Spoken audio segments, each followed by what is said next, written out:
frozen for more than 5,000 years on a remote mountain pass, and now preserved for the ages in a refrigerated tomb. He is the Iceman, a frozen relic from the Stone Age, the oldest intact human body ever found. He's a messenger from the past, bearing secrets of how humans lived nearly 1,000 years before the pyramids. He is also a homicide waiting to be solved. Who was he, and who shot an arrow into his back? Whoever shot him went up and pulled the arrow shaft out of his back. Why would you do that? Why would you take the arrow away? Was it warfare or murder? Now, a rare and dangerous procedure leads to some startlingly fresh clues. A piece of bone, a copper axe, and a last meal surprise the experts as they come closer to understanding our ancient past and to solving the Iceman murder mystery. Right now, on this Nova National Geographic special.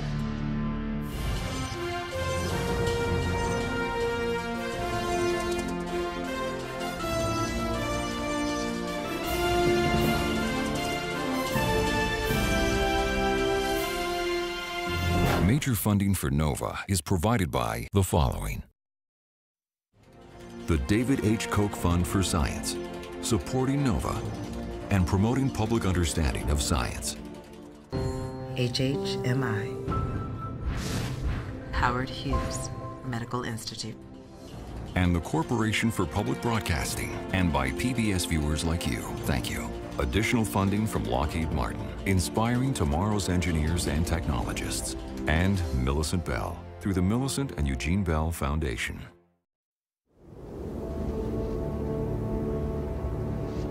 On a remote mountainside, high in the European Alps, a man makes his way through the thin mountain air. It is a desolate place.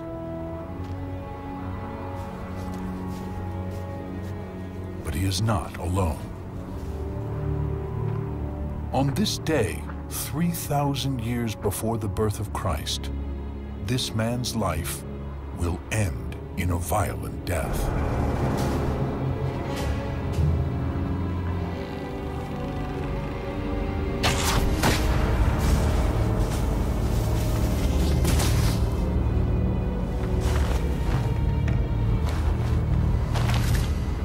But his body will remain on the mountain for over 5,000 years. September 1991. Two hikers climbing in the Italian Alps wander off the trail and stumble across a gruesome sight. The head and shoulders of a man emerging from the ice.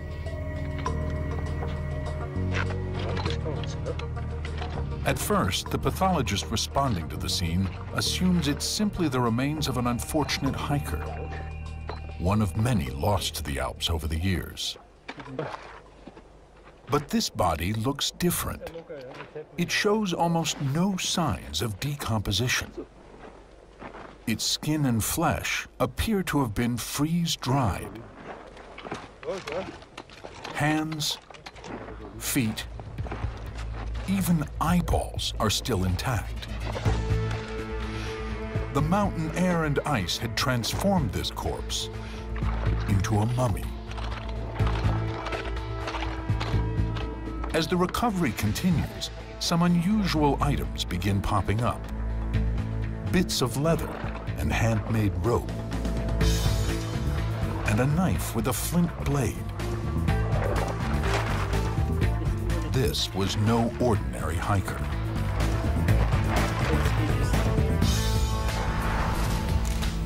Initial analysis of his gear suggests he was thousands of years old. The find causes a worldwide sensation. The press dubs him the Iceman, or Ötzi, after the Ötztal Mountains where he died. Eventually, carbon dating confirms that Ötzi died 5,300 years ago. His were the oldest intact human remains ever recovered. What can they tell us about our own history? And about how this man died up on that mountain? For some reason, Ötzi makes a fateful journey up this ridge, along this valley, all the way up. He goes from essentially about 1,000 feet to almost 11,000 feet. Why? At first, they suspect he was lost in a storm. But mounting evidence begins to suggest something else happened to the Iceman, something more violent.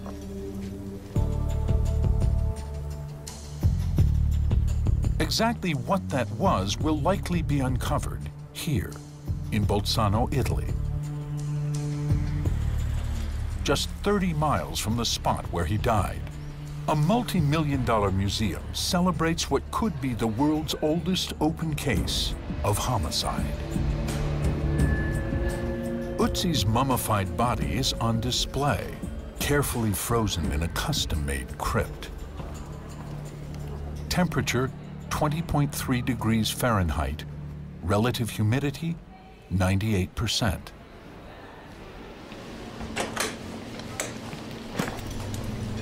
Now, doctors in charge of the body are hoping to force a break in the ancient case by conducting a rare and dangerous procedure.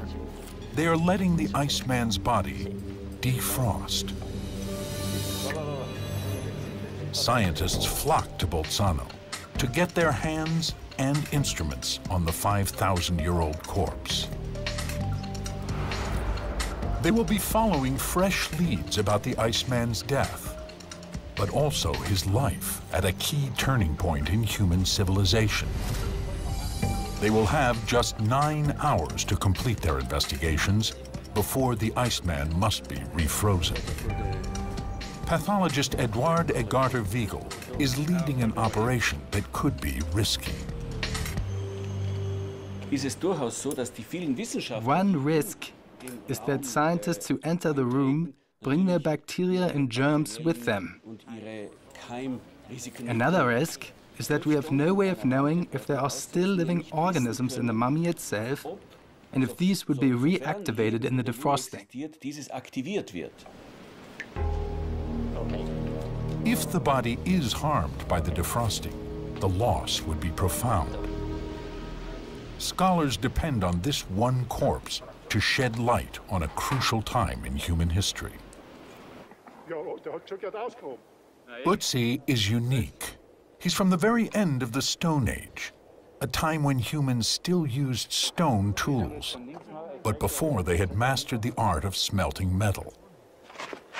Struck down in mid-stride, he provides a glimpse of what life was like in those times, with some surprising twists. One find, a man in the ice, opened up a whole new window on the ancient world that was never there before. 5,000 years ago, on the European continent is a time before countries, before kings, even before the introduction of the wheel.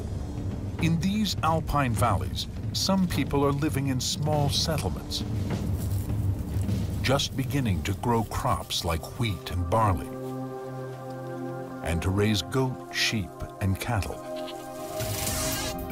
But others are nomadic hunters, still depending on wild game for survival. Population is increasing, and so is competition between those hunters and early farmers. We now know that with increasing population, there are more people contesting boundaries. This is the first time we're actually farming.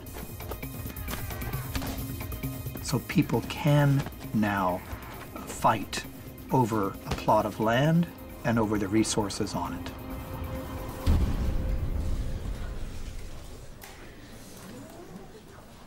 Ötzi's gear, well preserved by the icy glacier, provides a critical insight into prehistoric culture. Everything was placed in that refrigerator and the door was sealed. And we can open up that window in time 5,300 years later, and everything was almost just as he left it. In fact, when they found the Iceman, he was still wearing one of his shoes. The artifacts are now in the Bolzano Museum, where Patrick Hunt is joined by Ana Luisa Pedrotti of nearby Trento University to carefully examine each item. Searching for clues not only about Ötzi's culture, but about his last day alive.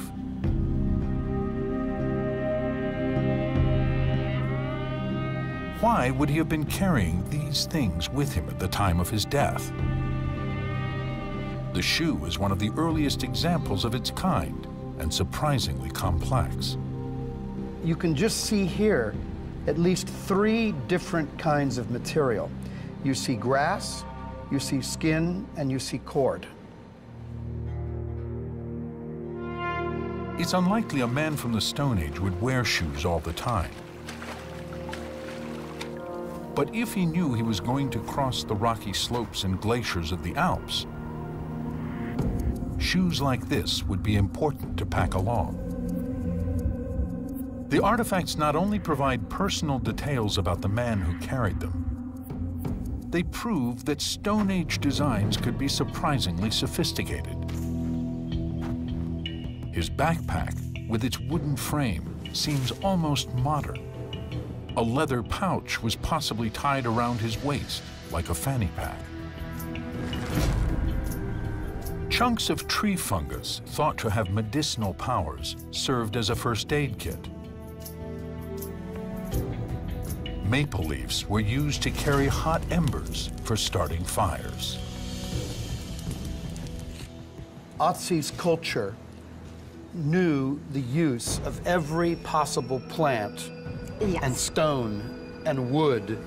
They use the optimal material.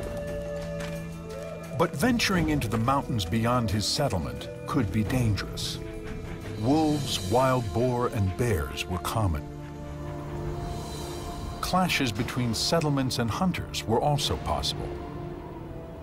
So Ötzi carried weapons. Along with his knife, he had a bow and arrows. His quiver, the oldest ever found, contained carefully crafted wooden arrows, with flint arrowheads chipped to a razor's edge and glued on with pitch made from the sap of a birch tree. The feathers on the shafts are also carefully attached to stabilize the arrow in flight. But for some mysterious reason, the bow and arrows were not ready to use. If you count the number of arrows here, easily over a dozen, most of the arrows are completely unusable at this time. Why do we have so many arrows unfinished? This is a huge mystery. He was found with equipment that was not fully prepared. It's as if he were walking in the wilderness with an unloaded gun. I would say that Otzi is going to be in trouble. This is a serious flaw in his plan for survival. But he wasn't completely unarmed. He was carrying a weapon far advanced for his time, an axe made of copper. The one object that continues to draw our attention like a magnet is that copper axe. It's so intriguing because the technology required to make it is far beyond anything we've seen before. The Iceman's copper axe surprises archaeologists and forces a revision in the timeline of history. Before Ötzi, scholars didn't think Alpine cultures had learned to smelt copper until about 2000 BC. But carbon dating shows that the Iceman's axe is far older than that. This means his people already knew how to heat copper-rich rock up to 2,000 degrees Fahrenheit, hot enough to extract the metal from the ore. The discovery of the axe meant they were stepping out of the age of stone tools 1,000 years before experts thought possible. To be that far ahead, so far back, this is simply incredible. This is one find that changes forever what we think about the past. The mind that can create that copper axe is practically, and for all purposes, the same mind that can create a computer, a circuit board. In other words, Otzi is us. For years after the Iceman was discovered in 1991, scholars believed he had frozen to death in an alpine storm. But how could someone so in tune with his environment get caught out in a storm? Experts searched for other clues to explain his death. The body was CT scanned and X-rayed, but all they saw was some broken bones, nothing fatal. Then, one day, 10 years after the Iceman's discovery, Dr. Paul Gostner, a Bolzano radiologist, was studying images from the Iceman when he saw something that struck him as strange. It's this little white spot here, but you could also confuse it for a rib. It's hard to see right away, isn't it? As Gostner began to look again at the original X-rays, he saw something that didn't add up. So he had a CT scan image taken. And this time, there could be no doubt. There it was, lodged in the Iceman's back, an arrowhead made of stone.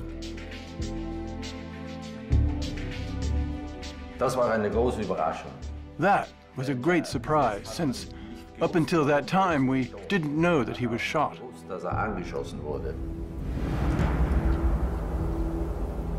But did the arrow kill the Iceman? We know he was shot in the back, from slightly down below, with an arrow that penetrated his scapula, his shoulder blade.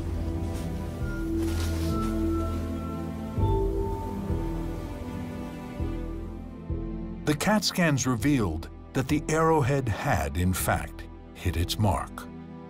The arrowhead penetrated a subclavial artery so that Otzi bled to death very, very quickly. Who killed the Iceman, and why? The desire to solve this ancient homicide drives researchers back to the body one more time. In the small operating room at the Bolzano Museum, an international team of nearly 24 researchers has gathered for the chance to examine the mummies. One of their first objectives will be to see if they can get a look at the fatal arrowhead. Over 2 decades, scientists have learned a great deal about the Iceman. From his skeleton, they know he was about 5 feet 2 inches tall. Evidence of muscle development in his legs indicates a grueling routine of mountain hikes. The softness of his hands suggests he was not a farmer working the earth, but perhaps a hunter or a shepherd. While study of his bones reveals that he was in his 40s the day he died. Identifying marks include over 50 tattoos of unknown significance.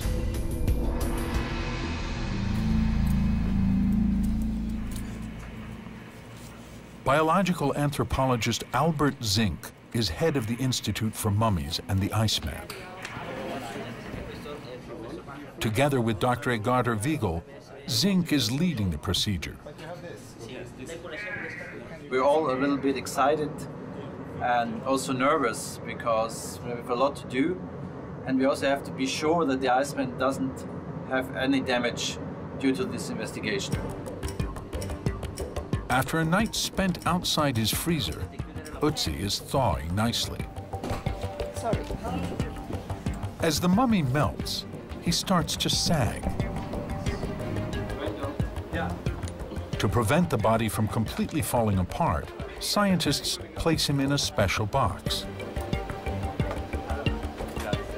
The box will allow them to move the body without damaging it and without altering the position of the limbs.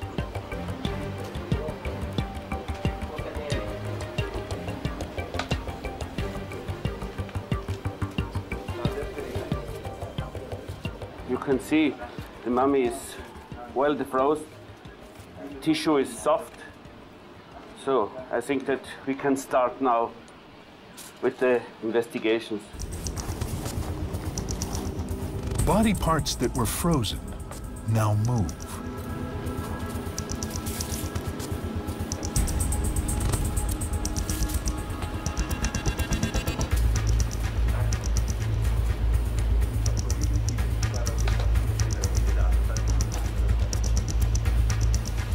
With just 9 hours to conduct their investigations, each team must stick to a tight schedule.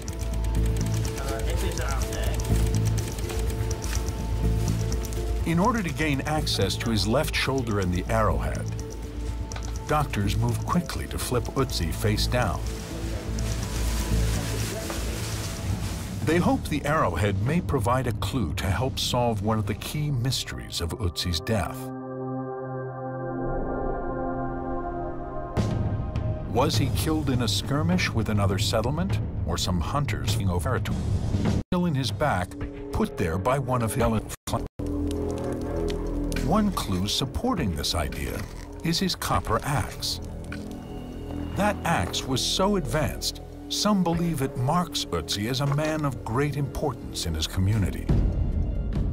Stone carvings, found in the valley below where he died, prominently feature the exact same kind of axe, suggesting that the weapon had great symbolic power. And that makes us wonder more about Ötzi. Who was he? Why did he have this? What kind of status did he have in the culture? Zink and Edgardo Wiegel wonder whether the arrowhead might be able to provide other clues. So we really hope to get close to the arrowhead, because the arrowhead is still inside the body and we never really saw the arrowhead. And so we really hope to get close to it and maybe even to see what's going on there. Guided by an endoscope, they are now within half an inch of the actual arrowhead. But their route is blocked by tissue. With minutes ticking by, Edgardo Wiegel has a key decision to make.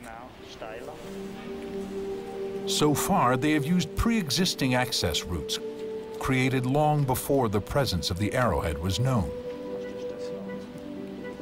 If Edgardo Wiegel gives the okay to cut the Iceman in a new place, they will surely be able to gain access to the Stone Age arrowhead. But this creates a dilemma. It's Edgardo Wiegel's mission to learn all he can about the mummy, but it's his duty to keep it from harm.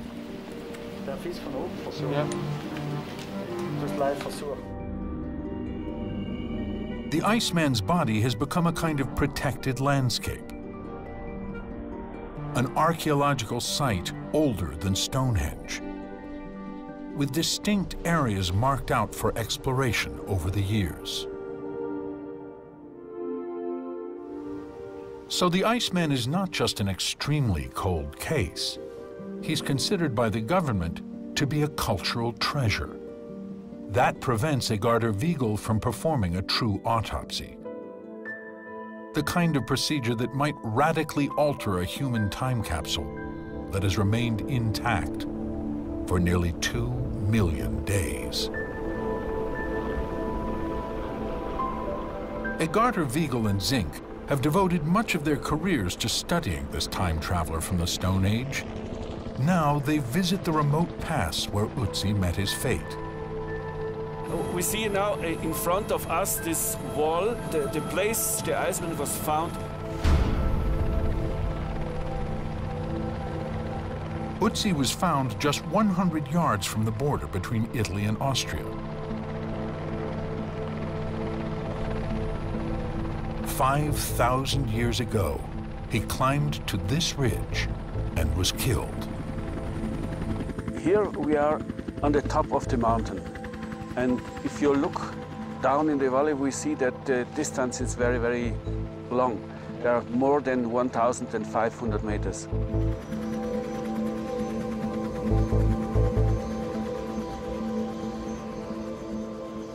So we can see here very well that here was the glacier, and the glacier tends to move down.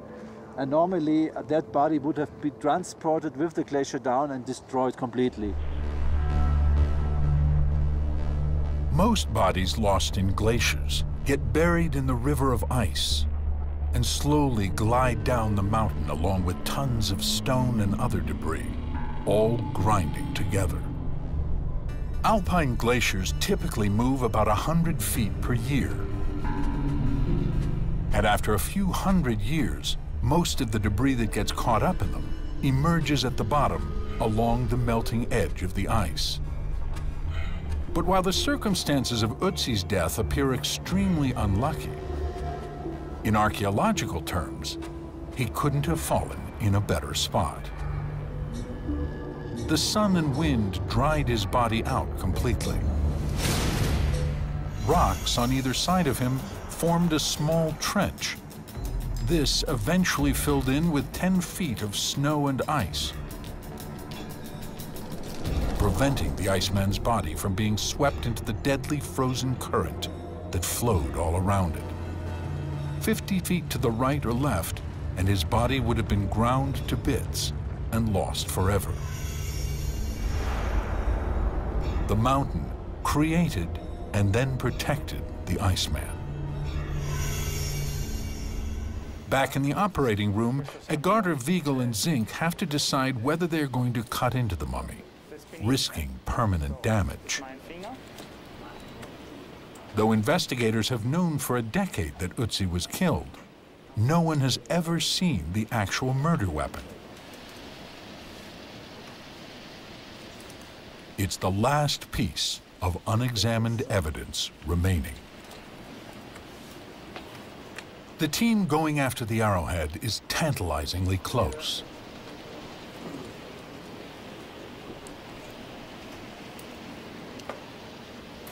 But there is no way to get through the tissue without doing damage to the mummy.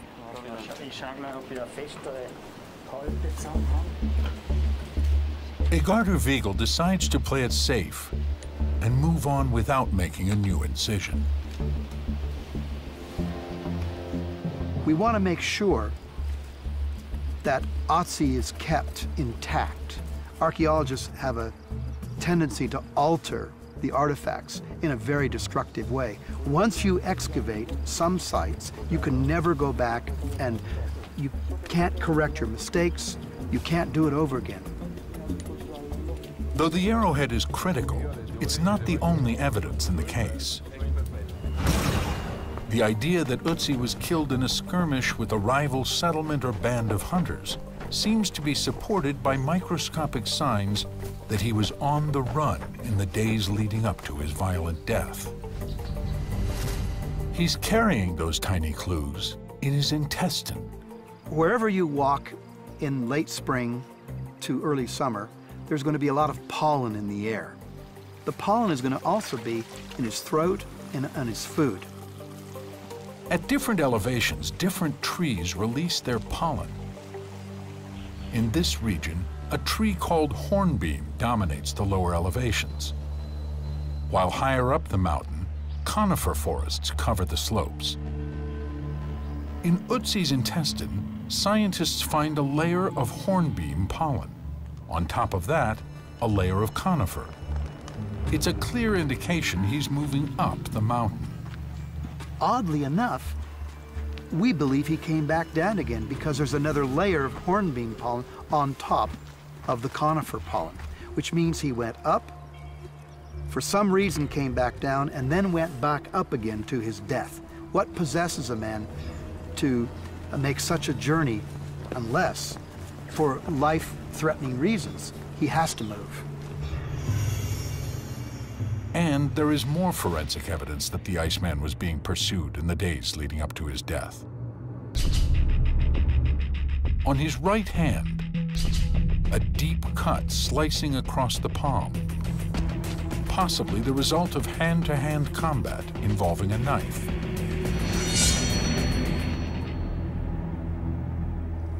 So, has he been in a battle? Has he already been fighting for his life? There's some evidence that would lead to that interpretation.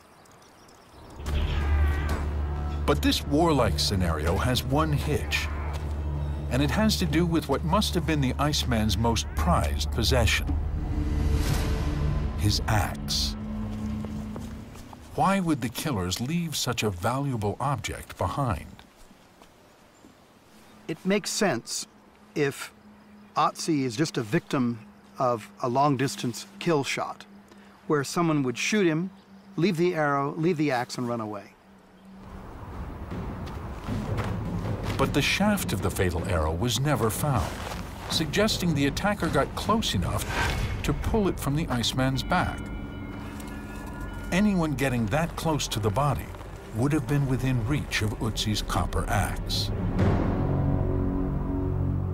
Why was the axe left by his body? A huge mystery. Surely people knew its value. Perhaps the killer left the axe and took the arrow to avoid being discovered. If you took his axe, you'd be identified. If you left your arrow shaft, you could be identified. So to leave the axe and take the arrow says that someone is exercising great caution. They're thinking this through. Possibly they don't want to be identified as Otzi's killer.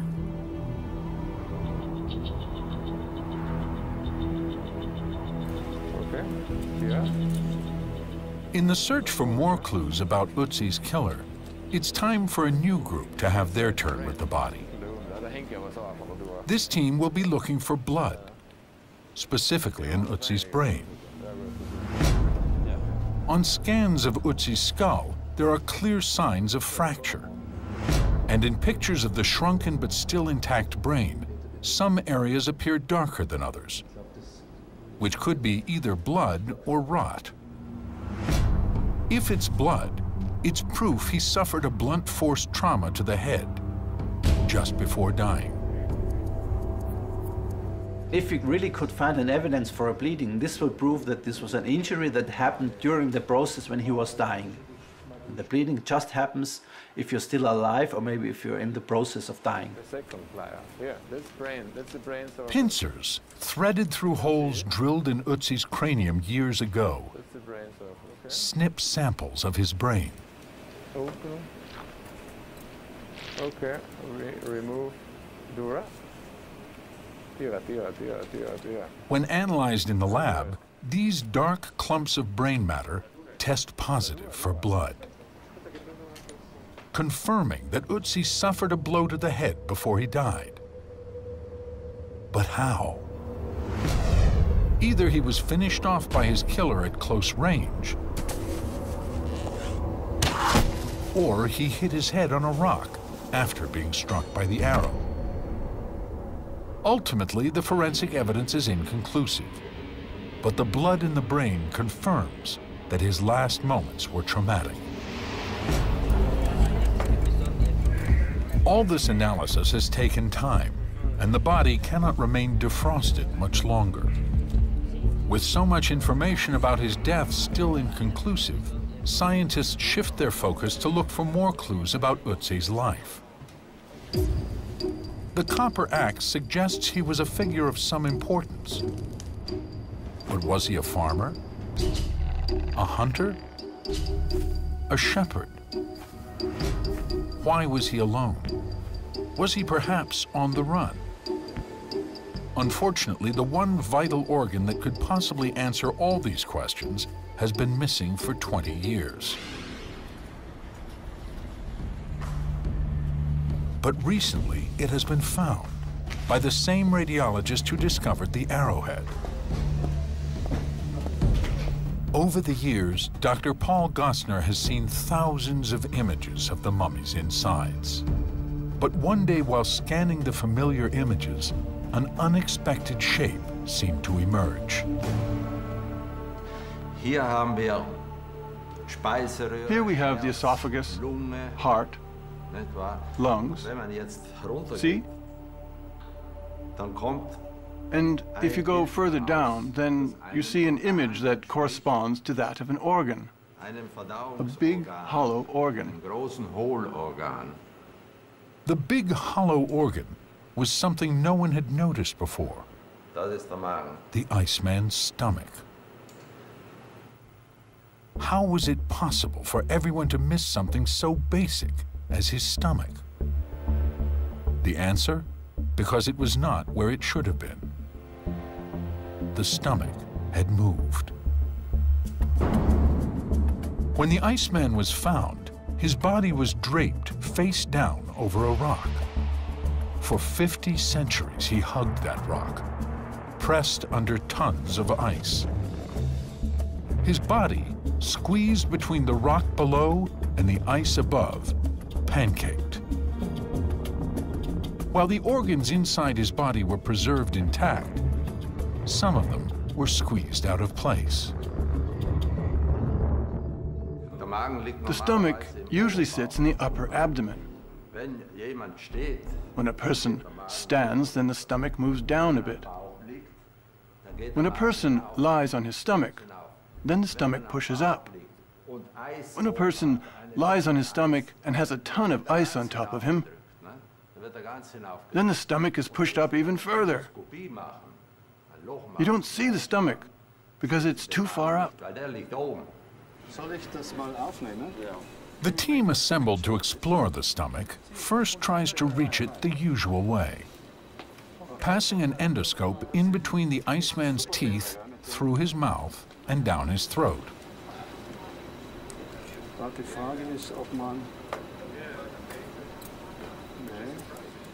But the Iceman's body is too compressed. We cannot pass. We cannot pass. So the team takes a different route, through an existing incision in the abdomen. And here they find the stomach, almost in his chest, just where Dr. Gostner predicted it would be. I think this is stomach here. The stomach is not only there, it is full of food. Grain, fat, and meat.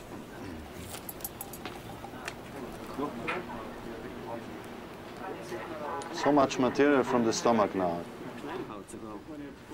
Initial analysis establishes the grain is a variety of wheat called einkorn. Einkorn was one of the first grains cultivated by human beings. The meat is ibex, a kind of wild goat still roaming the Alps. This last meal confirms the Iceman lived at a turning point in history. He and his people were just beginning to farm, but they still depended on meat from wild game. Ötzi himself may have been a hunter connected to a small farming community. However he made his living, he was well fed.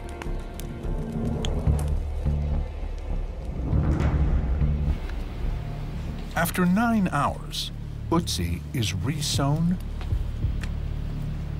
holes plugged, flaps put back in place. This one day has yielded 149 biological samples, enough material to keep scientists busy for years to come. The most important of all could be the vials that may contain the Iceman's DNA. Techniques of salvaging and sequencing DNA have only recently improved enough to make it possible to get useful information from a mummy as old as Ötzi. But it will still be extremely difficult. Testing the DNA of the Iceman is difficult on one hand because he's a wet mummy, and in wet mummies you have a lot of humidity, and this is very bad for the DNA preservation. On the other hand, he was frozen for more than 5,000 years, and this turned out to be good because the coldness preserves the DNA. If fragments of DNA can be reconstructed, scientists have hopes they will be able to learn a great deal about characteristics like his eye color, medical history, and genetic mutations.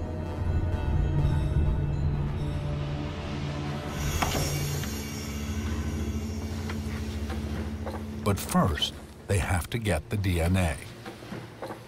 They will follow a multi-step process in order to see if it is even possible. For Angela Grafen, a researcher at Albert Zink's lab, helping to piece together the Iceman's genetic profile is the chance of a lifetime. I've always been very interested in mummies. And when I got the chance to work on the Iceman, yeah, well, of course, it's everybody's dream to work on such a well-known sample as that. First, Grafen cuts the precious sample of Ötzi's bone into smaller pieces using a diamond-tipped saw.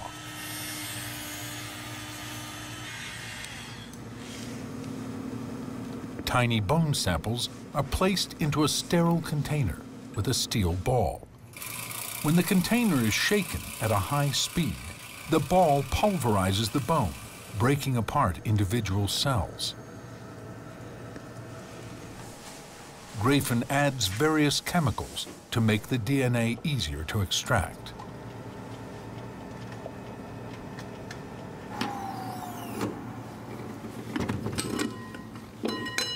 Days later, what's left is a mixture of clear water and a golden-hued, pure DNA. The DNA is sent from Bolzano, Italy, to a lab outside of Boston that specializes in reconstructing DNA. Ancient DNA is very different from modern DNA for several reasons. One of the bigger issues with ancient DNA is contamination. Contamination occurs when the DNA from an outside source, whether from a microbe or a human being, gets mixed up with the DNA being studied. Over the years, countless people have touched the mummy, leaving traces of their own DNA behind. So Zink and Egarter Wiegel took their samples from deep within Ötzi's bone, counting on the outer bone to provide a natural seal to protect the inner bone from contamination. Because the procedure was so meticulous, the DNA extracted is remarkably pure. 97% is Ötzi's. But there is a mysterious 3% that clearly does not belong to him.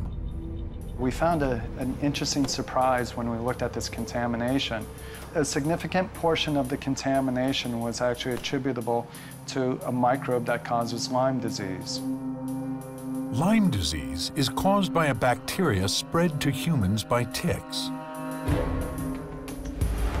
Untreated, its symptoms can include muscle weakness and serious swelling of the joints and arthritis.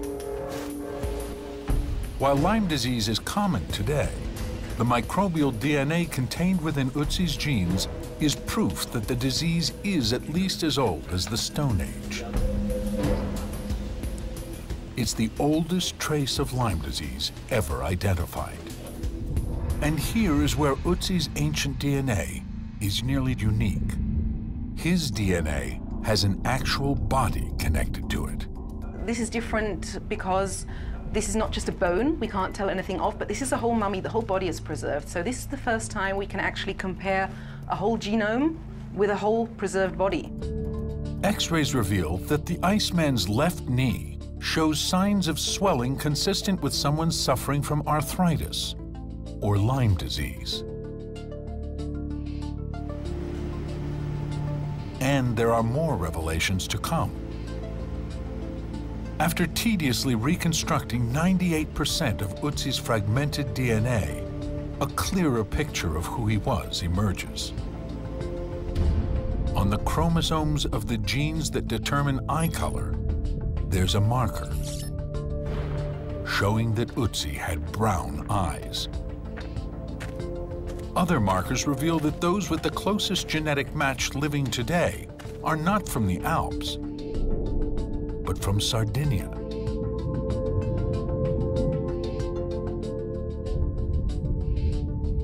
They also found that Lyme disease is not the only ailment Ötzi shares with 21st century humans. Another surprising thing that we find in sequencing Ötzi's whole genome is that he had a marker for heart disease. And of course one would ask, isn't that a modern disease? Why should he have those? And we know a bit about his lifestyle. He wasn't overweight, he wasn't lazy, he didn't sit on his sofa all day. So where could he have got those from?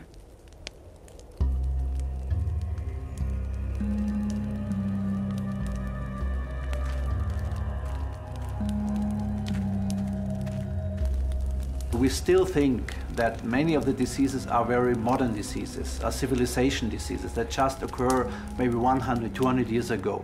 Now we see that these genetic modifications were already present much, much longer before.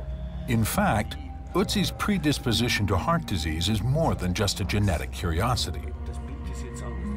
Dr. Paul Gosner's CT images reveal a sight familiar in today's cardiology labs. These two small clumps of calcium correspond to arteriosclerosis of the blood vessels. While cholesterol forms the blockage that people are most familiar with, these calcium deposits in Ötzi's artery are also a common sign of heart disease. Despite a lifetime of exercise and what surely must have been an organic diet, Ötzi's arteries look like those of a typical 40-year-old man in the 21st century. Perhaps that shouldn't be surprising, since genetically, we are almost unchanged from Ötzi's kind. We are in a big mistake, because we believe that 5,000 years are a lot of time in the human being development. But 5,000 years are only 250 generations, and so we can't expect changing in our genome in a so short time. But a few genes do adapt quickly to environmental and cultural factors. There's more DNA evidence suggesting Ötzi lived in a time of great transition. Ötzi's genes indicate he was lactose intolerant. He couldn't digest milk as an adult. It's a condition many believe to be a result of an ailment or allergy. But they're wrong. Many people think lactose intolerance is an illness, but you have to bear in mind it's not actually, it's the original state of humans. In the Stone Age, all humans were lactose intolerant. In the ancient past, all humans could digest milk as babies, but lost the ability as they grew older. That's exactly what happened to Ötzi. But around the time when Ötzi lived, a genetic mutation occurred that allowed some adults to digest milk. The mutation spread, its survival probably favored by the greater availability of domesticated cow's milk. Today, about 40% of adults worldwide are able to digest milk. But in the Alps, where Ötzi lived, 85% can digest dairy products.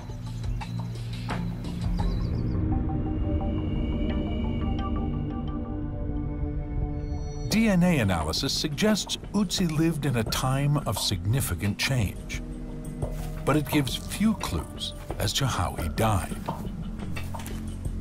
That leaves some key questions. What was he doing on the mountain? And why was he killed? The key evidence to emerge from the autopsy comes from his stomach. Analysis of the extracted material reveals it is a balanced meal of meat and grain. The most important clue is the amount of food itself. During the autopsy, they removed nearly a quarter pound of food. Another quarter pound was left behind. food remains in the human stomach for an average of about 1 hour. Ötzi ate this very large meal shortly before dying. This does not seem to be the behavior of a man on the run, being pursued up and down the Alps by enemies. So I think now this completely changes the picture. So he really felt sure he was not fleeing for somebody, because otherwise I cannot imagine that somebody's sitting down having a big meal. So what does this tell us about how Ötzi died? Add up the evidence.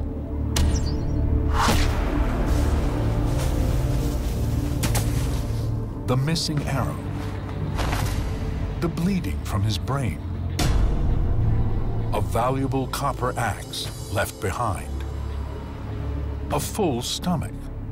Zink and Egarter Wiegel think this final clue tips the balance. They now are convinced the Iceman was killed by someone he knew, perhaps a member of his own community. And he never saw it coming.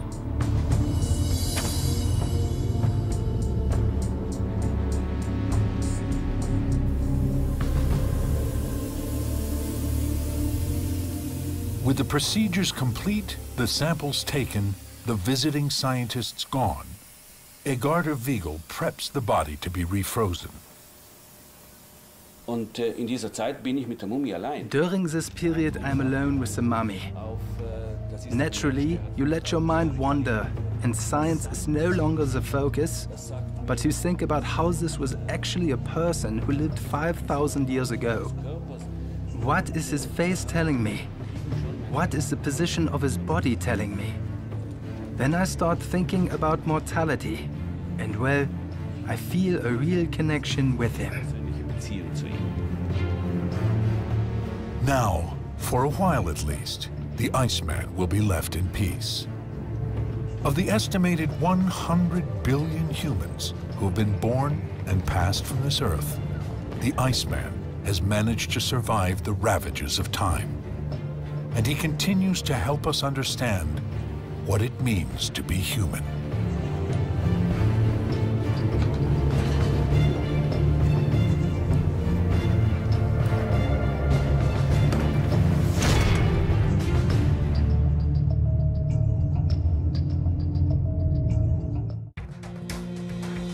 The exploration continues on NOVA's website, where you can watch any part of this program again.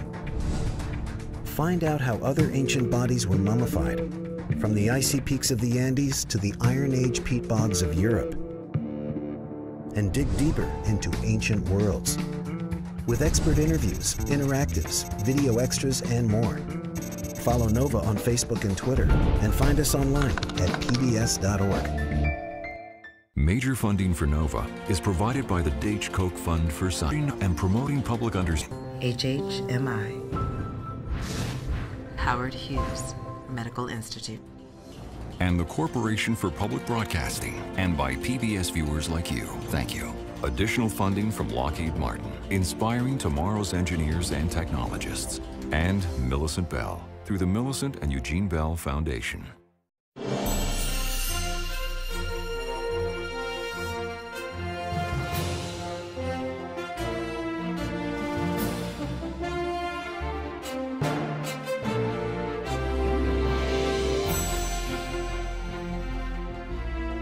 This NOVA program is available on DVD. To order, visit shoppbs.org or call 1-800-PLAY-PBS. NOVA is also available for download on iTunes.